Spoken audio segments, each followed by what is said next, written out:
As scientists are learning more and more about the dangers of tsunamis to Washington state, what they've more recently concluded is that cities like Edmonds on the inland waters of Puget Sound are at greater risk than first thought.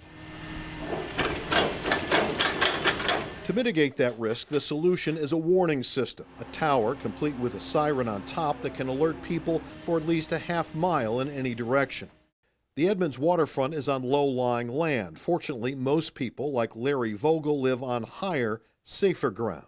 As long as I'm home, but I'm down here a lot, so anything can happen.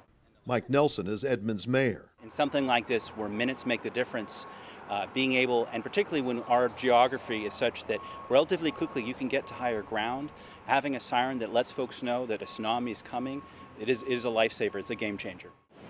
In 2011, we clearly saw what tsunamis did to Japan.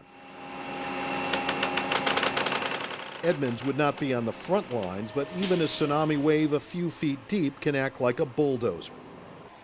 Alyssa Tapero is with Washington's Emergency Management Division. It does more than just make noise. That's true, yeah. So if we do have a tsunami warning, what you'll actually hear is you will hear the tsunami warning wailing sound, but it will be followed by a message, both in English and Spanish, that tells you a tsunami could be on the way and that you need to head to high ground or inland. This is the last phase of a project that's been going on for 15 years, 122 towers in all. In Edmonds, Glenn Farley, King 5 News.